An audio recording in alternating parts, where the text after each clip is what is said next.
My name's Chris. Before everything that happened, before I became a name people whispered about in meetings, on blogs, on Wall Street, I was just a guy trying to keep his marriage afloat. And honestly, I thought I was doing okay. I worked hard. I didn't cheat. I made just enough money to cover the mortgage on our modest home outside Chicago and keep the lights on. I wasn't rich, but I was decent. Turns out, being decent doesn't count for much when your wife cares more about your bank account than your heart. It all blew up on her birthday. Before we continue, let us know in the comments where you are watching from today and what time you are currently watching this video. If you enjoy stories like this, make sure to like, share, and subscribe for more. It was a Sunday afternoon, and the house was full of people. Her parents, her two bougie sisters, their husbands with expensive watches and cocky smiles. Even her cousin Alicia, who flew in from L.A. just to support the queen. I had saved up for 3 months to throw her this party, rented a small event space, hired a private chef, got her a necklace, not diamonds, just a beautiful sterling silver piece with her initials engraved. I thought she'd love IT. IT had meaning, sentiment, history, but when I handed her the box during dinner, everything shifted. She opened it, smirked, then laughed. "Oh my God," she said, holding it up so everyone could see. "Is this silver? You got me silver? Are you serious, Chris?" I froze. Everyone at the table paused mid-chew. Her mom gave me that tight, polite smile women give when they feel sorry for you. One of her sisters chuckled into her wine glass. Her cousin leaned in like she didn't want to miss a second. "I mean, look at what I have to deal with." She kept going, waving the necklace like a receipt. This is what happens when you marry for love instead of security. I should have married Kyle when I had the chance. That stung more than anything. Kyle, her college boyfriend, rich, arrogant, still sends her happy birthday texts every year. Everyone laughed, except me. I sat there, smiling like an idiot, my face burning hard in my throat. I tried to swallow it down, tried to remind myself, this is just a bad moment. But deep down, I knew it wasn't a moment. It was who she really was. When the party ended, she barely said thank you, just went upstairs to scroll Instagram and compare her party to her friends. I sat in the dark living room for 2 hours, alone with the sound of plates being cleared and the low hum of her Bluetooth speaker playing Randy B. Upstairs. The next morning, I didn't say much. Just grabbed my keys and left early. Drove around aimlessly until I ended up parked outside a Starbucks with nothing but my thoughts and an old notebook I used to keep in the glove compartment. I started writing. Not poems, not journal entries. Ideas. Business ideas. See, before the stress, before the marriage, I used to dream big. I wanted to build something. Tech, logistics, e-commerce. I didn't know what exactly, but I knew I had the brain for it. I just gave it up when bills and reality hit. But that humiliation, it lit something up in me. I started small, stayed late at my boring 9-to-5, sneaking into unused conference rooms to watch YouTube lectures on startups, investment decks, marketing psychology.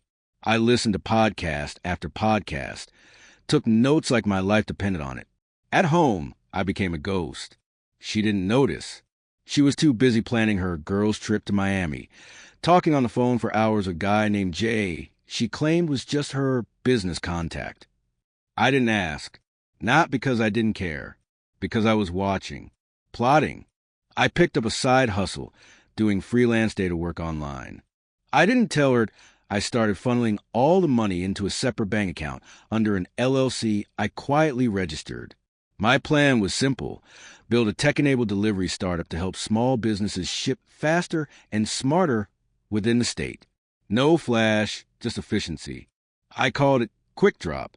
In the beginning, it was just me and 2 part-time drivers I met on Reddit. We handled 6 deliveries a day. Then 10, then 30 that I reinvested every dollar. Got a basic tracking app built on Fiverr. Partnered with a friend from high school who knew a guy at a local food chain. Meanwhile, at home, she still complained when I forgot to take out the trash. Still rolled her eyes when I said I was working late. One night, I came home at 1 a.m., exhausted, and found her laughing in the kitchen with some guy in a black Range Rover parked outside. I asked her who he was. She said, "Don't worry about it. Maybe he just knows what a woman deserves." I nodded, said nothing. The next day, I pitched QuickDrop to a mid-size investor in Seattle via Zoom. My camera froze twice, but I didn't flinch. I showed them the numbers: growth, potential, scalability. They offered $150,000 for 15% equity. It wasn't life-changing money, but it was real, and it was mine. So I didn't say anything to her. Not yet. That I still came home quietly, still did the dishes, still acted like the broke husband, because the longer she underestimated me, the sweeter the comeback would be. There's a strange thing that happens when people stop seeing you as a threat. They start revealing who they really are. My wife, Madison, had gotten too comfortable disrespecting me. Ever since that birthday party, she acted like I didn't matter. I was just a guy who paid half the bills and existed in her house. She had no idea what I was building, but I was watching her. Every detail, every change, the new dresses that I hadn't paid for, the Uber receipts I found on the shared bank statement, expensive rides to places she never mentioned. She started sleeping with her phone under her pillow, locking the door when she showered, laughing to herself when texting. She thought I was too dumb, too broke, or too soft to ask questions. I didn't ask that I planned. By the time QuickDrop hit its 6th month, I had signed 10 new small businesses in the city. Our delivery times beat the competition. I reinvested every dime into the company, bought a used van, hired a part-time coder to upgrade the app's tracking system. Every dollar mattered, and every choice was sharp. I had no interest in revenge, not yet. I wanted distance, power, proof. That came one Thursday morning. I was at my desk, sipping black coffee, when my phone rang. It was my investor from Seattle, Tanner. I stood up, heart racing. "Chris," he said, "I just forwarded your pitch to 2 venture guys I know in New York. They're interested. They want a call. Tomorrow." I was speechless. He laughed. "Don't freeze up now, man. This is your shot." I thanked him over and over, heart thudding against my chest like a drum. The call lasted 3 minutes, but it felt like a shift in my entire life. When I hung up, I just sat there in silence. I didn't tell Madison. That night, she came home late again, smelling like tequila and some kind of strong cologne. I was on the couch, laptop open, still working on my business plan. She didn't even look at me, just dropped her heels in the hallway and walked upstairs. I heard her whispering into the phone behind the bedroom door. I kept typing. The next day was the call with the New York investors. I wore the only blazer I owned, fixed my hair, and sat at the dining table while Madison watched reality TV upstairs with the volume loud. I asked her to keep it down. She rolled her eyes and turned it up, but I didn't let it shake me.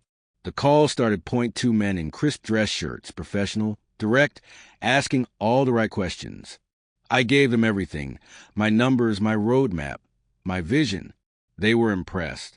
They offered $400,000 for 25% equity. I almost choked. I said yes before they could change their minds. The moment the call ended, I sat there staring at the screen. My hands were shaking. I'd finally done it. That night, I went to a quiet bar on the South Side. No celebration, no noise, just a beer and silence. I stared at my phone, my mind racing. Madison still didn't know, and I wanted to keep it that way. For now, things at home got colder, more distant. She stopped asking where I went. I stopped explaining. It was like we were roommates now, strangers sleeping under the same roof. She would come home late, sometimes drunk, sometimes silent. Other times, she'd randomly pick fights, tiny things like the laundry or the trash. I never fought back, but I watched. Then, one Friday night, something changed. I was supposed to attend a networking dinner in the city, with a few startup founders and 2 of the New York investors flying in. It was formal, black tie, big people that I had to go. I told Madison I'd be out for the night. She barely looked up from her phone.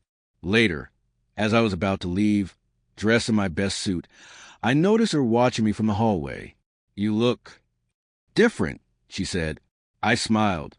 "Yeah, where are you going dressed like that?" "Just a dinner." "With who?" "People who see value in me," I said quietly. Then I grabbed my keys and walked out. The dinner was amazing. I met real movers, people building million-dollar startups, investors, media people. I got 3 new business cards, 2 partnership offers, and a LinkedIn connection from a VC firm that had funded some major players in Silicon Valley. For the first time in years, I felt seen, not pitted, not tolerated, respected. I got home at midnight. Quietly, Madison was on the couch, in her robe, scrolling through TikTok. She looked up, but I walked straight past her. No words. That weekend, things started to shift. She started asking questions again. "Where you always going? Who are you texting? Why do you look so happy all of a sudden?" I kept my answers short. "I'm working. I'm building. I'm focused." She didn't like that. 2 days later, I came home early to pick up some documents I'd forgotten, and I caught her in the kitchen, whispering on the phone again. This time, she didn't hear me come in. I stood by the hallway, just out of sight, listening. No, he's not suspicious. He's just acting weird. Distant, like he has something going on. Pause. She laughed. "Don't worry. He's still broke. Probably trying to flip sneakers or something." I clenched my jaw. She had no idea she was sleeping next to a man about to become a millionaire. That's when I made my decision. No more hiding. The transformation was already happening. But now it was time to let her feel it, piece by piece. The first time I really felt like I had power was when I walked into the bank and opened a business account for Quick Drop under its official name, Quick Drop Technologies Incorporated. The teller smiled at me differently after she saw the wire transfer hit the account for $100,000, clean, real, mine. I walked out of that bank like a different man. No one had to know. Not yet that I wore the same old sneakers, same gray hoodie. But I carried something now, something they couldn't see. A quiet confidence. I took a deep breath, stood under the morning sun, and whispered to myself, "This is only the beginning." At home, things were colder than ever. Madison barely spoke. But she watched me, more than usual. She started acting curious, asking small questions. "You've been going out a lot lately," she said one morning, sipping her coffee. "What's going on with work?" "Same old," I said. "Trying to survive." She narrowed her eyes, like she didn't believe me. She was right not to. Behind the scenes, I was no longer just a struggling analyst. I quit my job quietly and poured myself fully into the company. I rented a small office space downtown, hired a real operations manager, invested in better tech for tracking and route optimization. Our drivers increased from 2 to 12 in 3 weeks. Customers loved us. We weren't just fast, we were smart.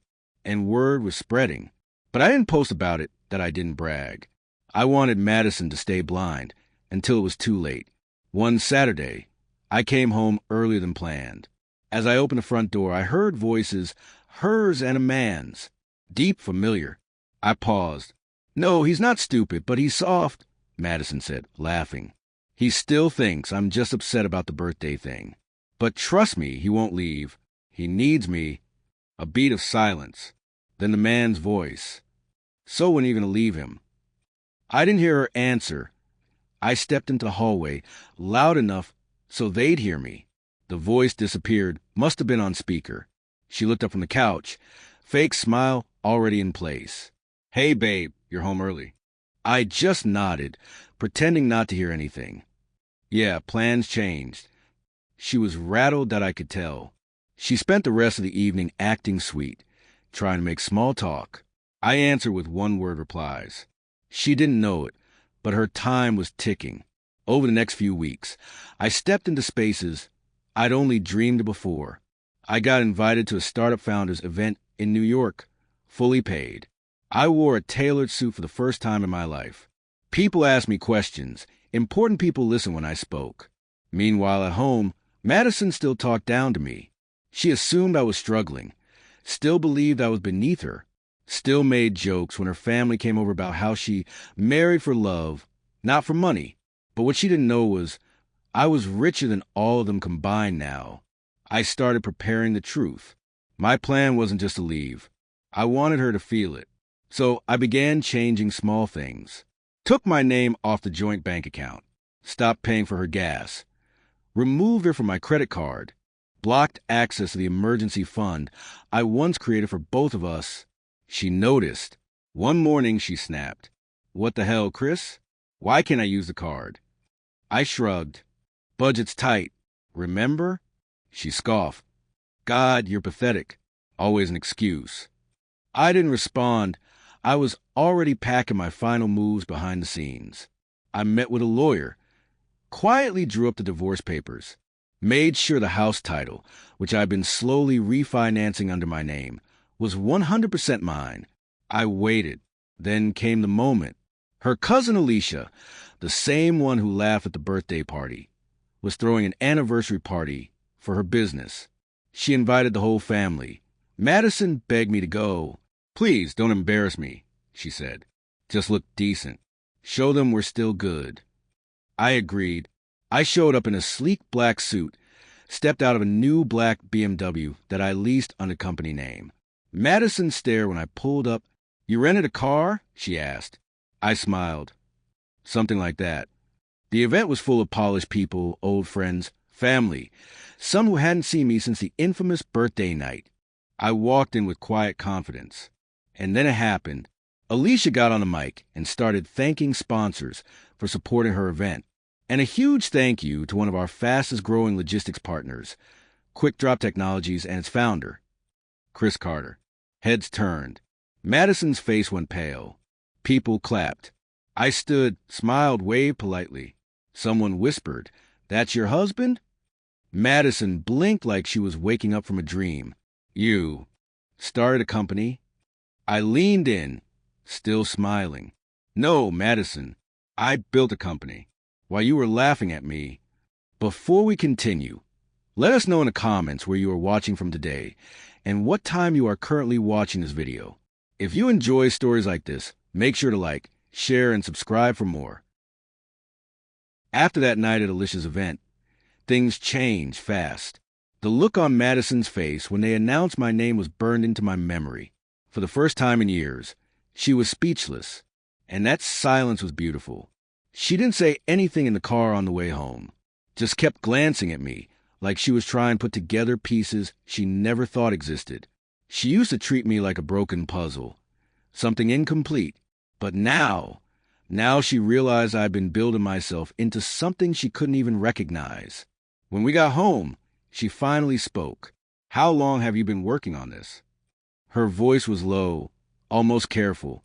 I looked at her for a moment, then replied, "Since your birthday." She swallowed hard, nodded, and walked upstairs without saying another word.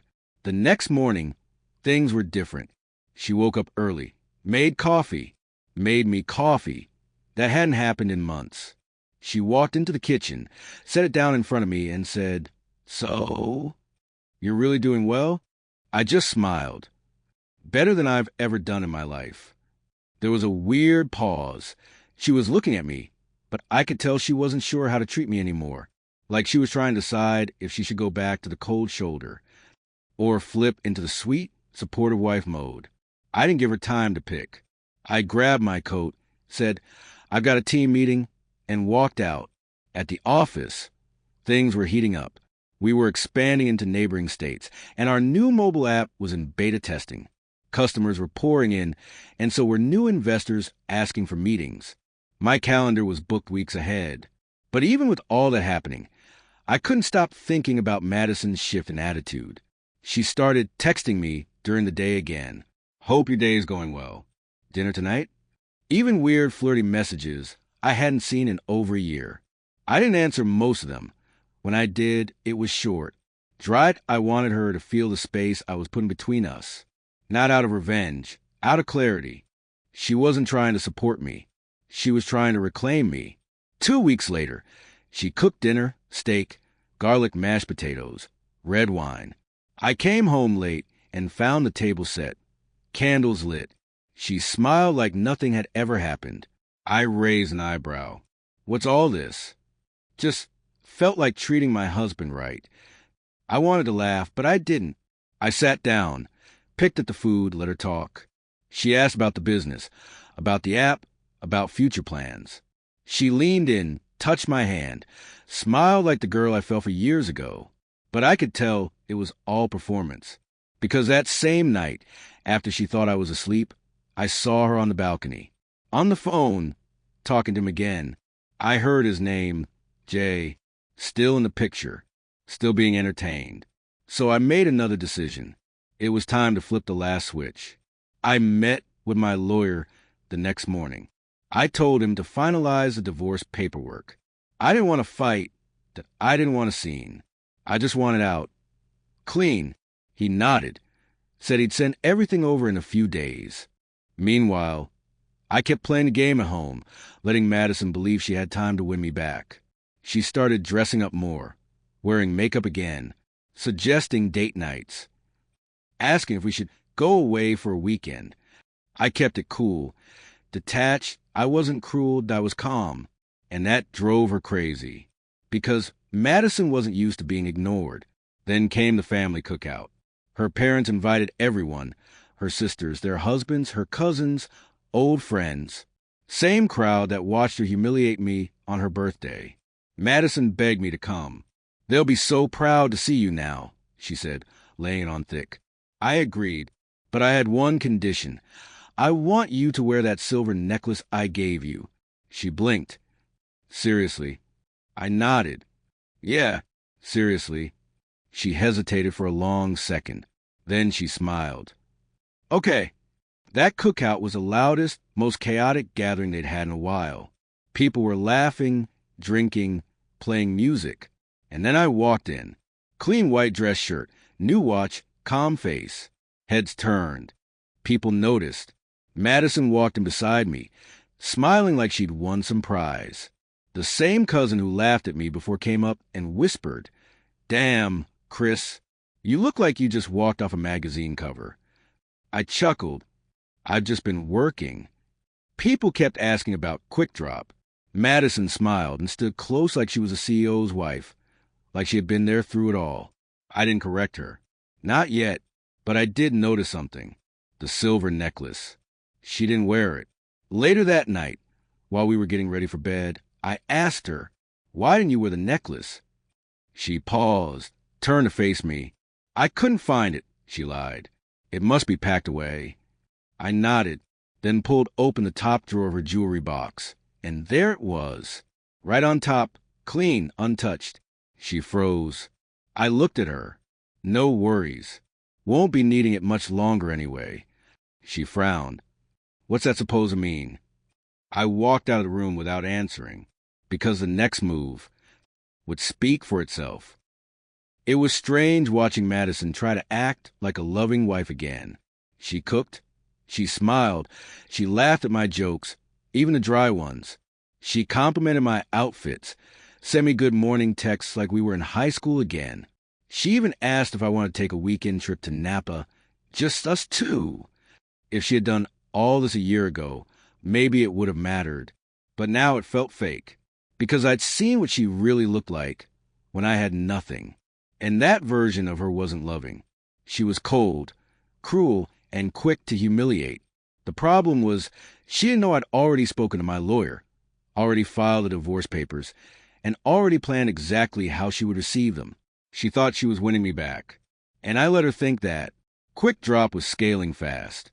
We expanded into Indiana and parts of Michigan.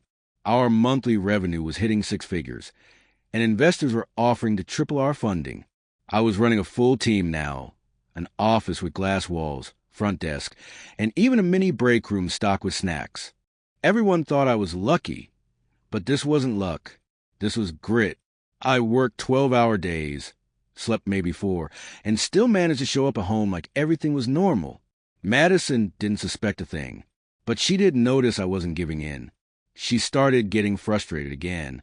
"You work too much," she said one night, arms crossed, standing in the hallway while I packed a bag for another business trip. I'm building something that matters, I replied, calmly zipping up the bag. I matter too, Chris. You didn't say that on your birthday, I said, looking her straight in the eyes. That shut her up. I flew to Atlanta for a conference and stayed in a beautiful hotel downtown. The trip was business, but I needed the space. The moment the plane lifted off the runway, I felt like I could finally breathe. I spent the days networking, doing interviews, closing 2 new business contracts. At night, I sat on the balcony, looking out over the city, thinking about everything. The lies, the humiliation, the cold dinners, the necklace, her fake laughter when I was struggling. I didn't feel angry anymore, just clear. She had picked her side when I had nothing. Now that I had everything, I'd show her what silence and success looked like. The night before I returned, my lawyer called. Everything's set, he said. We're serving the divorce papers Monday morning. I nodded slowly, sitting back in a hotel armchair. Good. Have them delivered to the house. I want her to open it without warning. You sure you don't want to hand it to her personally? No, I said. She won't see it coming. That's the point. I got home Sunday afternoon. Madison greeted me at the door with a hug. She was wearing a new dress, tight red, expensive. I knew she hadn't bought it with her own money. She had her hair done, nails done, makeup perfect. She even cooked dinner. Steak again. Same meal she made the first time she tried to win me back. I sat at the table, let her talk. She rambled about taking a trip together. Maybe starting over, maybe even working on things again. She said all the right things, but I wasn't listening. I was picturing her face when she opened the envelope tomorrow. Monday morning came like a drum roll. I left early, said I had an early meeting downtown, kissed her forehead on the way out. She smiled like she'd won, but she didn't know a courier was already on the way. By the time I got to my office, my phone was blowing up, calls, texts, missed video chats. Then the final one, are you serious right now? I ignored it. She showed up at my office an hour later. The receptionist looked panicked. Chris, there's a very upset woman asking to see you. I looked up from my laptop and sighed. Let her in. Madison stormed into my office, papers in hand. You file for divorce. Without even talking to me, I stayed seated, calm. I've been talking to you for years. You just stopped listening. Her face twisted in disbelief. I thought we were fixing things. No, I said, standing. You thought I was coming back. I was never coming back, Madison. I just wanted you to feel what it's like to be ignored, to be tolerated, to be small. She stared at me like I had slapped her. Then she laughed. So this was your little revenge story? I shook my head. Not revenge, just a clean exit. She didn't take it well.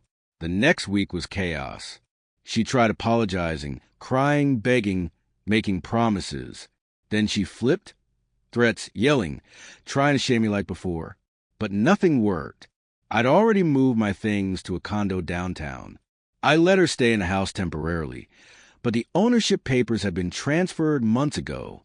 She'd be served with the eviction notice in 2 weeks. It wasn't about cruelty.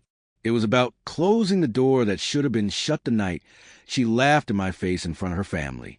One evening, she called me. I almost didn't pick up, but I was in a good mood, so I answered. She was quiet at first. Then she said, I wish I believed in you when it mattered. I didn't respond, because sometimes silence is the best answer. Before we continue, let us know in the comments where you are watching from today and what time you are currently watching this video. If you enjoy stories like this, make sure to like, share, and subscribe for more. The thing about silence is it gets heavy. It hangs in the air like smoke after a fire. Madison didn't handle it well. Once the divorce papers were served, her world started cracking. The calls, the texts, the long emails about memories, about how we used to be, came fast. I didn't answer most of them. I was busy, and honestly, I didn't know her more than I'd already given. Still, It was hard not to think about it. Not because I missed her, because I saw her unraveling. The same woman who stood in front of her family and laughed at me like I was worthless was now begging to be seen. It was strange and sad, but not surprising. When you only love someone at their best, you never really love them at all. 2 weeks after the divorce papers were delivered, I got a call from her sister, Claire. I stared at the screen for a long second before answering. Hello, Chris. Hey, I know this is awkward, but can we talk? Depends. About what? It's Madison, she said quietly. She's not doing well. I leaned back in my chair. How so? She's confused. She feels blindsided. She says she didn't know you were going to leave her. I let out a dry laugh. She knew exactly what she was doing for 2 years, Claire. I just finally caught up. There was silence on her end, then. She said she wants to talk. Not argue. Just talk. I paused. Tell her I'll meet her. One time. Public place. That's it. We met at a small coffee shop not far from our old house. She looked tired. Different. Not just in appearance, but in posture. She wasn't holding herself like the confident head-up, heels-clicking Madison I used to know. She looked fragile. I sat across from her, ordered nothing. She stared at me, eyes already glossy. You really did it. I told you I would.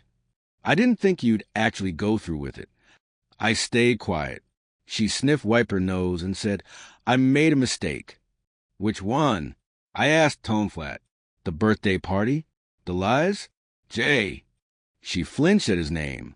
I never loved him, she whispered. But you disrespected me for him. Tears slipped down her cheek. I thought you'd always be the same guy. You know. Stuck. Poor, you mean. She didn't answer. I stood up. Take care of yourself, Madison. As I turned to walk away, she reached for my hand. I don't want to lose you, she said. You lost me the day you laughed at me. I replied, pulling my hand back, and I left. From that point on, she started showing up where she knew I'd be. Events. Places I'd visit. Restaurants near my office. It was subtle at first, like she was trying to play it off as a coincidence. But it became clear she was chasing me now. I was polite when I had to be, but never warm. She asked mutual friends to talk to me. One even said, Chris, don't throw away a whole marriage. I looked him dead in the eyes. She threw it away when she started treating me like a joke. A month later, I was featured in a local business magazine, front page. The headline read, From Broke to Boss, How One Man Changed the Game. They used a photo of me standing in front of my office, arms crossed, confident, calm. The issue was everywhere. Madison saw it. She texted me that night. I read your interview. You were always amazing. I just didn't see it then. I see it now. I didn't reply. The next day, she left a voicemail. I'm sorry. I know it's too late, but I still needed to say it. She sounded broken, but I didn't feel anything, because I remember that night when I came home late from a shift and she said, I didn't sign up to be poor forever. I remember the time she left the dinner table early when I said I couldn't afford vacation. I remembered the way she smiled at her family when they laughed at me. That wasn't love. That was convenience. And I was done. One afternoon, Claire called again. Chris, I don't know if I should be telling you this, but Madison lost her job. I blinked. What? She got laid off. She's behind on bills. Credit cards are maxed out, and she might have to move out soon. I sighed. Thanks for telling me. But that's a road to walk now. You're really not going to help? I helped for years, when no one else did. That weekend, I visited my mom's house. She was sitting on the porch, sipping tea, watching the sunset. I joined her. You look tired, she said. I'm okay. You miss her? I thought about it. No, but I missed the version of me that believed in her. She nodded, slow and quiet. Sometimes we give people our best, and they return it with nothing. The trick is to stop giving it to them. I stared out at the road. I'm done giving. By now, Madison was sinking. Her job was gone. Her credit was wrecked. She had no savings. She was trying to keep up the image, but I could see through the cracks. The photos on her Instagram had stopped. No more brunch selfies, and oh more outfits tagged #bless. All that shine she used to throw in my face, gone. But I didn't gloat. I didn't say, "Look at you now." I just watched in silence, the same way she watched me struggle years ago. At Quick Drop, we were blowing up. A new partnership with a major retailer doubled our service area overnight. We launched a new app version that went viral on social media. I was in meetings with executives in suits that used to laugh off guys like me. Now they leaned forward when I spoke. I bought a penthouse condo downtown, nothing flashy, but it had a skyline view and quiet floors. A real home. Peaceful. Nothing like the cold apartment I used to share with Madison. I decorated it with intention. No clutter, clean lines, calm colors that IT felt like me. One night, I stood out on the balcony, city lights below, thinking back to the man I used to be. That man who came home from work with his shoulders slumped. That man who couldn't afford flowers for his wife's birthday. That man who got laughed at like he was disposable. That man built this life, brick by brick, alone. But Madison? She was spiraling. Claire told me she missed a rent payment. Then another. Her car got repossessed. She started borrowing from friends she used to look down on. And finally, she called me. I stared at the screen. Her name glowed for a long second before I pressed decline. I wasn't trying to be cruel, but I had nothing left to give her. A week later, I was speaking at a conference, sharing my story in front of 300 young entrepreneurs. After the talk, a woman approached me. She was sharp, confident, dressed simple but elegant. Her name was Mariah. She introduced herself as a founder of a new logistics software startup. "I've been following Quick Drop," she said. "You're doing something different." We ended up talking for 2 hours about business, risk, growth, about failure and getting back up. No flirting and no pressure, just connection. She didn't ask what car I drove. She didn't care about my watch or shoes. She asked about me, and for the first time in a long time, I let someone in just a little. The next day, Madison showed up at my office again. This time, she didn't storm in angry. She looked worn down, hair in a loose ponytail, baggy clothes and no makeup. My receptionist hesitated but let her through. She stepped into my office quietly, clutching her purse like a shield. "I know you probably hate me," she said, standing just inside the door. I didn't respond, just gestured for her to sit. She sat, eyes down. "I lost everything," she said softly. "My job, the apartment, my credits ruined." I leaned back. I heard. "I was wrong, Chris. I was blind and cruel and stupid." I nodded. Not to agree, just to acknowledge. "I don't expect anything," she said. "I just needed to say it. I messed up. You didn't deserve how I treated you." There was a long pause. Then she asked the question I knew was coming. "Is there any chance for us?" I took a breath. "No." Her face crumpled. "Why?" she whispered. "Because the only time you saw my value was when the world saw it first. And by then, I didn't need you anymore." She cried. Real tears. Not the dramatic kind she used to fake when she didn't get her way. This was a woman finally facing the mirror. She stood slowly. "I deserve this," she said. "I know."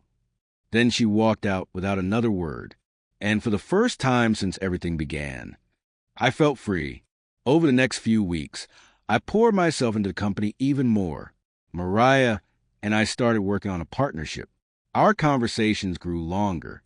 The energy between us started shifting, subtle but real. It wasn't a rebound. IT wasn't fast or fake. It was something new, something earned. Madison stopped calling. Claire told me she moved back in with their parents. She was looking for a job again. Quiet. Humbled, a completely different version of the woman I once loved. I didn't wish her harm, but I didn't wish her back either.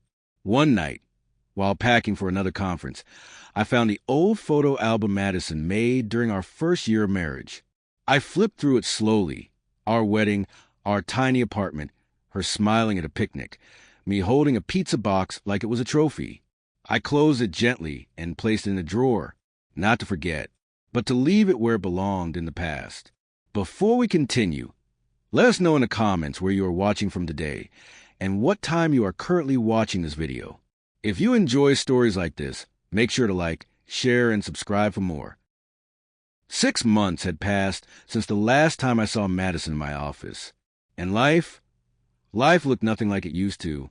Quick Drop wasn't just successful anymore, it was booming. We were now in 9 states. I had a team of over 70 employees. I was giving keynotes at conferences I used to sneak into. I had more money than I'd ever dreamed of. But that wasn't the best part. The best part was peace. No more walking on eggshells in my own home. No more silence in the bedroom.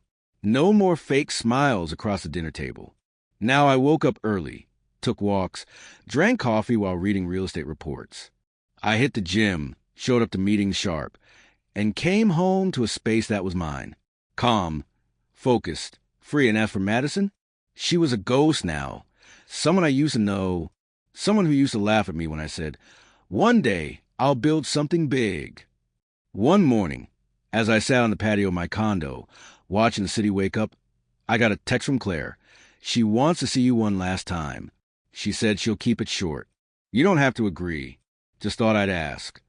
I stared at the message for a while. Then I replied, 1 hour, neutral place, tomorrow. We met at a quiet bench in the local park, just before sunset. Madison looked older, not in a wrinkled way, but like someone who had been through a storm and hadn't quite dried off yet. Her clothes were simple. Her makeup was light. No perfumed N.O. heels. She sat with her hands folded on her lap, like she was afraid to say the wrong thing. "Thanks for coming," she said softly. I nodded. "You've got an hour."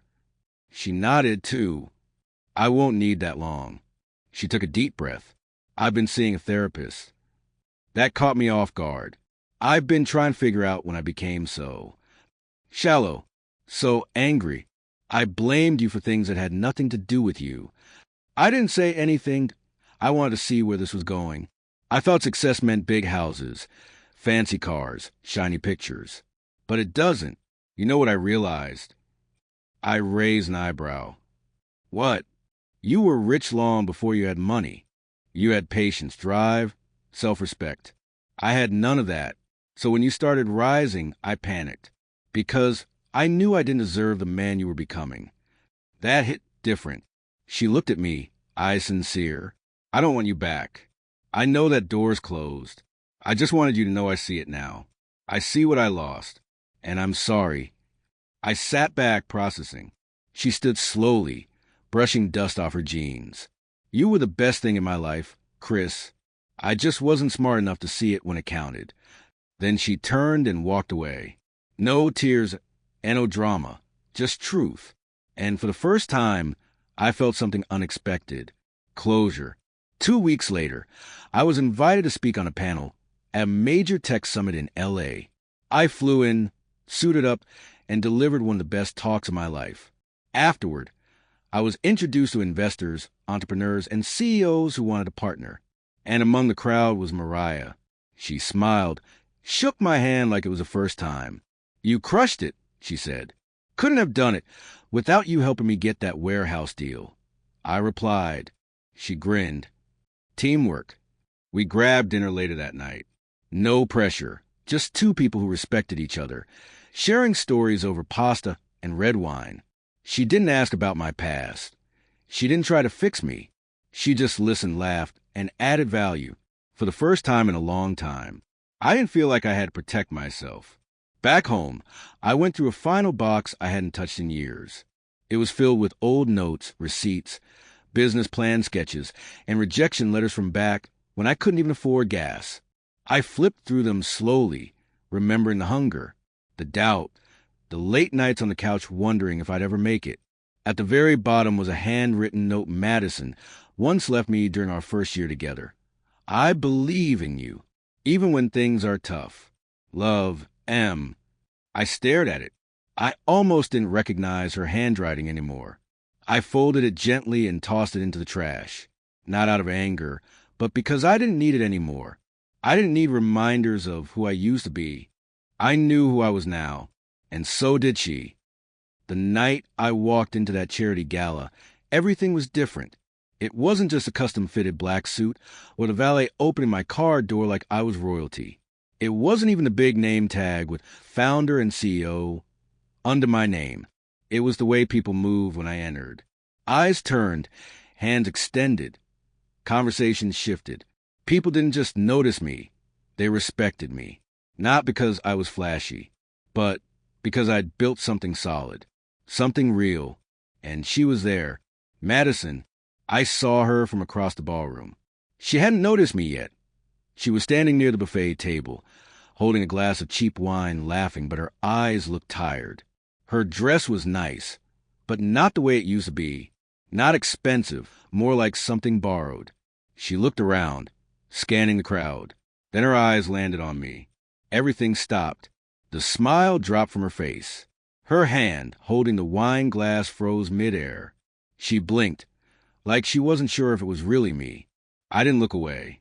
I walked straight toward her, slow, steady, each step with purpose. The same way I walked into investor rooms, boardrooms, and bank meetings. But this moment, this one wasn't about money. It was about power. The kind that comes from surviving and then rising. "Chris," she said, breath shaky. "Wow." "Hey, Madison." She stared at me, eyes wide. You look amazing." I nodded, calm. "Thanks. You're here with a guest," I said simply. Behind me, Mariah was chatting with a group near the stage. She looked stunning in her navy blue gown. Simple, classy, elegant. Everything Madison used to fake. "She's beautiful," Madison said quietly. "She's also kind," I added, "and real." Madison looked like she was trying to smile, but it didn't quite reach her eyes. "I'm happy for you," she said. I didn't reply, because it didn't need a reply. The silence said enough. A photographer passed by point one of the event organizers came over and shook my hand. "Chris, honored to have you here tonight. Can I get a quick word later about our tech initiative?" "Absolutely," I said, still keeping half an eye on Madison. She watched it all happen. The greetings, the praise, the way people now treated me like a man of value. Not someone to laugh at. Not someone to whisper about at a family dinner. Not the broke husband. This time, she was the outsider. Later, during the speeches, I was called to the stage. I didn't know it would hit her this hard, but as I stepped up to the mic and spoke about building from nothing, about staying hungry even when you're down to pennies, I saw her in the crowd, hands in her lap, eyes glossy. She wasn't clapping. She was stunned, frozen. I talked about loyalty, about who you become when the world doubts you. And who stays by if you like this story, make sure to like, share, and subscribe. Also and other to strengthen our community. Let us know in the comments where you are watching from and what time you are currently watching this video.